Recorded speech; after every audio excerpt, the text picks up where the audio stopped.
اس سے ظاہر بات ہے قرآن مجید میں مستقبل کے بارے میں خود حضور سے کہلوایا گیا وَإِنْ أَدْرِي أَقَرِيبٌ أَمْ بَعِيدٌ مَا تُوعَدُونَ۔ لوگوں مجھے معلوم نہیں ہے کہ جس بات کی تمہیں خبر دی جا رہی ہے وہ قریب آ چکا ہے یا دور ہے۔ وَإِنْ أَدْرِي لَعَلَّهُ فِتْنَةٌ لَكُمْ وَمَتَاعٌ إِلَىٰ حِينٍ۔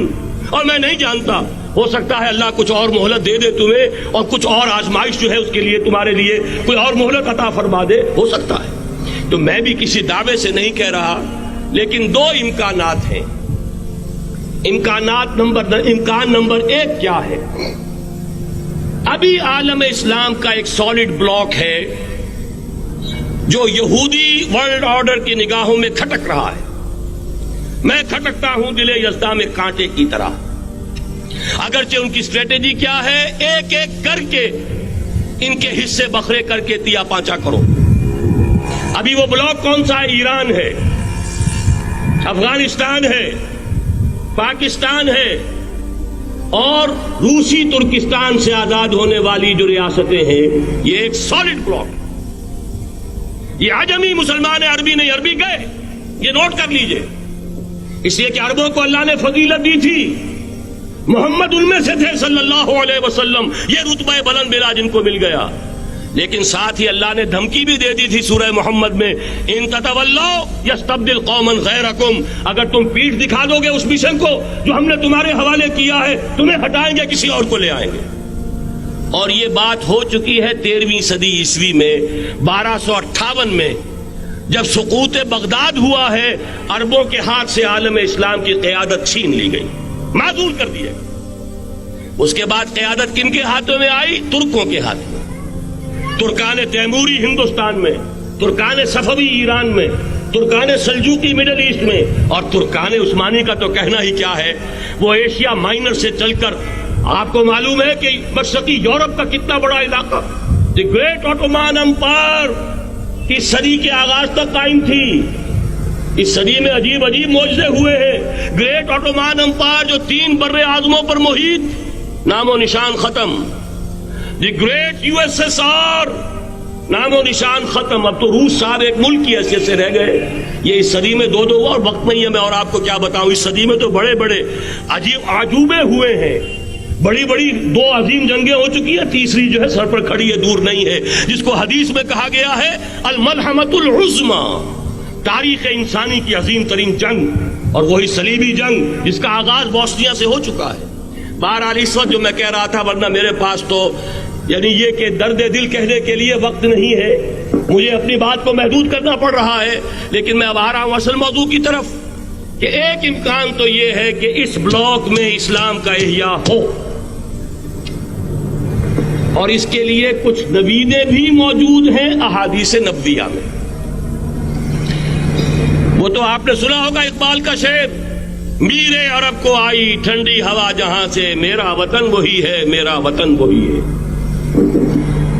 حدیث میں آتا ہے یخرج ناس من المشرق یوطئون للمہدی، یعنی سلطان ہی، مشرق سے فوجیں نکلیں گی کہ جو کہ مہدی کی حکومت قائم کریں گی، اور یہ ہوں گے حضرت فاطمہ کی نسل ہی سے رضی اللہ تعالی عنہا، لیکن عالم عرب کے اندر پھر ایک طاقت بن کر ابھریں گے، باطل کی قوتوں کے خلاف جہاد کریں گے، لیکن ان کو مدد آئے گی 2 طرف سے، ایک زمینی مدد آئے گی مشرق سے، ایک آسمانی مدد آئے گی، عیسیٰ ابن مریم کا نزول، حضرت مسیح علیہ السلام جو زندہ آسمان پر اٹھائے گئے تھے نازل ہوں گے، اور در حقیقت ان 2 مددوں کے نتیجے میں پھر یہود کا قلعہ قمع ہوگا، اور یہی گریٹر اسرائیل ان کا گریٹر گریو یارڈ بن کر رہے گا، عظیم تر قبرستان بن کر رہے گا۔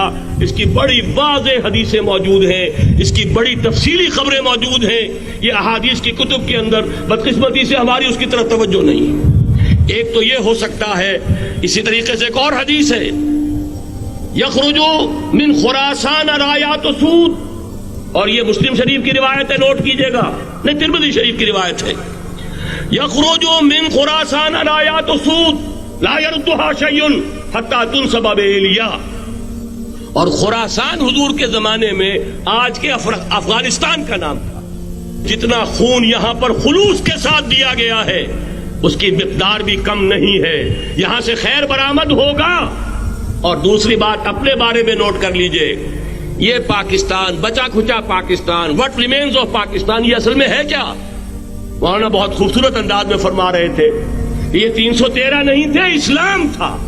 اسی طرح نوٹ کیجئے، پاکستان نہیں ہے، 4 صدیوں کی تجدیدی مساعی کا حاصل ہے.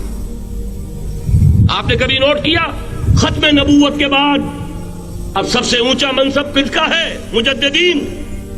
سنن ابی داؤد کی روایت، ان اللہ یبعث فی هذه الامہ علی راس کل 100 عام من یجدد لها دینها. اور نوٹ کیجئے کوئی بات ہے، 1000 برس تک سارے مجدد عالم عرب میں پیدا ہوئے. جیسے ہی دوسرا 1000 سال شروع ہوا، الف ثانی کا مجدد اعظم شیخ احمد سرہندی کہاں تھا؟ صنم خانہ ہند میں. حاضر ہوا میں شیخ مجدد کی لحد پر، وہ خاک کے ہے زیر فلک مطلع انوار، گردن نہ جھکی جس کی جہانگیر کے آگے، جس کے نفس گرم سے ہے گرمی آرار. وہ پھر 12ویں صدی کا مجدد اعظم امام الہند شاہ ولی اللہ دہلوی، 13ویں صدی کا مجدد اعظم سید احمد بریلوی، اس کے خون کا امین اور اس کے ساتھ کے شہداء کے خون کا امین، ان کے جسموں کا امین آپ کا خطہ ہزارہ، آپ کا خطہ سوات، اس میں ان کی جانیں ہیں جو دی گئی ہیں. اور وہ نہایت میں آپ سے عرض کر دوں، دور صحابہ کے بعد اتنا خالص اسلامی جہاد پوری مسلمان تاریخ میں نہیں ملے گا جتنا وہ تحریک شہیدین کا. 14ویں صدی ہجری میں شیخ الہند جیسا مجاہد اعظم کہ انگریز نے گرفتار کر کے قید بھی کیا ہے، تو کہاں؟ ہندوستان میں نہیں، کہاں؟ جزیرہ سائرس، کیا نام تھا؟ مالٹا، جزیرہ مالٹا بحر روم میں. اقبال کے نفس سے ہے لالے کی آگ تیز، ایسے غزل سرا کو چمن سے نکال دو. کہیں ہندوستان کی کسی جیل میں ہوا تو شاید اس کے نفس کی گرمی ہی سے کوئی حرارت پیدا ہو جائے. اور اسی صدی میں 14ویں صدی ہجری میں اقبال جیسا مفکر، اسی 14ویں صدی ہجری میں مودودی جیسا مصنف، اسی 14ویں صدی ہجری میں مولانا الیاس جیسا مبلغ رحمہم اللہ، عظیم شخصیتیں. آج پورے عالم اسلام میں آپ کو تبلیغی دوست ملیں گے. یہ کہاں سے شروع ہوئی تحریک؟ دہلی کی ایک چھوٹی سی مسجد سے. وہ مسجد بنگلے والی اب تو بڑی عالیشان ہو گئی ہے، جب وہاں شروع ہوا تھا کام بڑی چھوٹی سی مسجد. یہ سارے کام یہاں کیوں ہوئے؟ پورا عالم اسلام آزاد ہوا، کہیں نعرہ اسلام کا نہیں لگا، کہیں عرب قومیت پر، کہیں کسی اور عصبیت پر تحریکیں چلی ہیں. صرف تحریک پاکستان تھی کہ پاکستان کا مطلب کیا؟ لا الہ الا اللہ. کوئی سبب ہے کہ یہاں قرارداد مقاصد پاس ہوئی، حاکمیت اللہ کی ہے کہ اکبر نام لیتا ہے خدا کا اس زمانے میں. یہ سارا ماضی سامنے رکھیے اور حضور کی دی ہوئی پیشین گوئیوں کا مستقبل سامنے رکھیے. ان دونوں سے ثابت ہوتا ہے اس خطہ ارضی سے کچھ ہونا ہے.